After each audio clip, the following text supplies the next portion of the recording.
रश्मि और अमर लॉकडाउन के चलते डेटिंग ऐप पर मिलते हैं। उसी बीच उनकी बॉन्डिंग बहुत अच्छी बन जाती है और दोनों एक दूसरे से प्यार करने लगते हैं। बस लॉकडाउन खत्म होते ही चट मंगी पट शादी। उससे पहले घर में बात तो कर लो। अरे माँ पापा कभी मना नहीं करेंगे। अमर की बात सुन रश्मि खुश हो जाती है। ऐसे ही दिन बीतते हैं और देखते ही देखते लॉकडाउन खुल जाता है, जिसके अगले ही दिन अमर अपने परिवार के साथ रिश्ता लेकर रश्मि के घर पहुंच जाता है। अभी लॉकडाउन खुला ही है और कोरोना तो ख़त्म भी नहीं हुआ, इसलिए ज़्यादा कुछ ना करके अगले कुछ दिनों में छोटे फंक्शन के साथ शादी कर लेते हैं। अमर के पापा की बात पर सब सहमत हो जाते हैं। कुछ दिन बाद दोनों की शादी हो जाती है और रश्मि अपने ससुराल पहुंच जाती है। बेटा, शादी तो तूने अपनी मर्जी से कर ली, लेकिन बहू को बोल देना इस घर में हुक्म मेरा ही चलेगा, इसलिए अपना राज जमाने की कोशिश भी ना करें।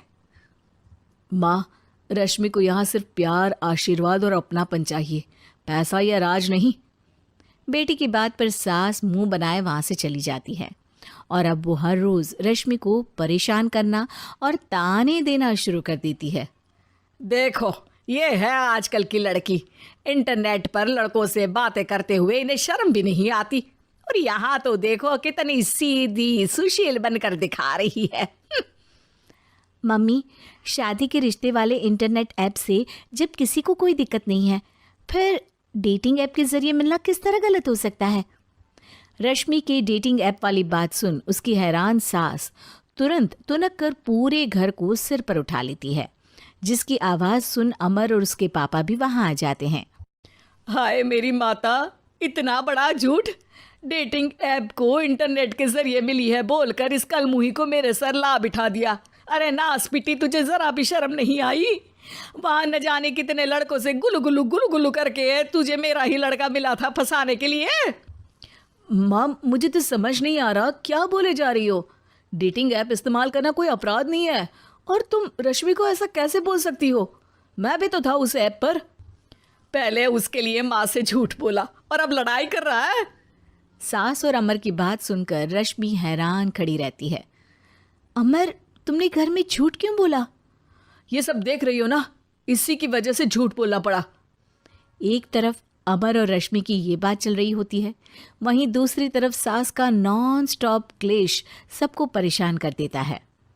सब एकदम चुप, जो हुआ सो हुआ, अब मुझे कुछ ना सुनाई दे। पति की बात सुन सास चुप होकर वहां से चली जाती है, लेकिन अब वो रश्मि के सिर दुनिया भर के सारे काम डालकर उसका जीना पहले से भी ज़्यादा मुश्किल कर देती है। मम्मी, मैं आपका गुस्सा समझ सकती हूँ, आपको जो करना है कर लीजिए, मैं कभी कुछ नहीं बोलूँगी। उम्मीद है किसी दिन तो आपका गुस्सा शांत होगा और नफरत प्यार में बदलेगी। रश्मि की अच्छाई को उसका नाटक समझकर सास गुस्से के 7वें आसमान पर चढ़ जाती है और उसी शाम रश्मि को नीचा दिखाने के लिए अपनी सहेलियों को घर बुलाकर उसकी बुराइयां करने लगती है। अरे कौशल्या, क्या बताऊं, आजकल के बच्चे ना बहुत एडवांस हो गए हैं। पहले रिश्ते घर परिवार वाले सब देख परख के कराते थे, और अब ये लोग खुद न जाने कहाँ कहाँ मिलकर खुद ही सब कुछ पक्का करके हमें बता देते हैं। लड़की का कैसा दिन धर्म, कैसा ईमान, कैसा चरित्र कुछ नहीं पता, बस प्यार किया और घर लाकर बिठा देते हैं। अरे ऐसा क्यों बोलती हो? आजकल बच्चे अपने आप में बहुत समझदार हो गए हैं, और फिर पूरी ज़िंदगी तो उन दोनों को ही साथ निभानी है। अपनी पसंद से शादी कर भी ले तो क्या दिक्कत? तू ही देख ले, पहले इतना अच्छा बेटा और अब सोने पर सुहागे जैसी सर्वगुण संपन्न बहू। और पता है, अभी कुछ दिन पहले मेरी बेटी ने मुझे डेटिंग ऐप के बारे में बताया, जहाँ लड़का लड़की अपनी पसंद से अपने आप एक दूसरे को चुन लेते हैं, और फिर अगर सब सही रहता है तो बात आगे भी बढ़ जाती है। अरे इसमें इतना खुश होकर क्या बता रही हो? ये तो गलत है। न जाने कौन क्या है, कितना झूठ कितना सच है। अरे पर सोचो, जब तुम किसी के बताए रिश्ते को देखने जाते हो तो क्या एक ही बार देखने से सच झूठ का पता लगा सकती हो? ज़रूरी नहीं कि बच्चों का लिया फैसला हमेशा गलत हो। अरे बहुत बार हमसे भी तो गलत फैसले होते हैं ना। अच्छे बुरे लोग तो हर जगह मिल सकते हैं, फिर इसमें सिर्फ बच्चे ही गलत कैसे? सहेलियों की बात सुन सास सोच में पड़ जाती है और इसी तरह कुछ दिन बीत जाते हैं जिसमें ना तो वो रश्मि को परेशान करती है और ना ही कोई ताना सुनाती है, जिसे देख रश्मि परेशान हो जाती है। मम्मी, आपकी तबीयत तो ठीक है ना?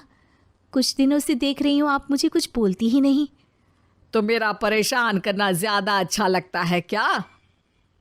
नहीं, आपकी शांति उससे ज्यादा परेशान कर रही है। शांति इसलिए है क्योंकि मुझे एहसास हो गया है कि गलत तुम लोग नहीं, मेरी सोच है। प्यार तो एक सुंदर एहसास और शादी खूबसूरत साथ है। अगर ये साथ सच्चा है तो कहीं पर भी किसी भी तरह जुड़ा हो उससे कोई फर्क नहीं पड़ता। आप कौन है? इतनी अच्छी बातें मेरी पत्नी तो नहीं बोल सकती। क्या आप भी?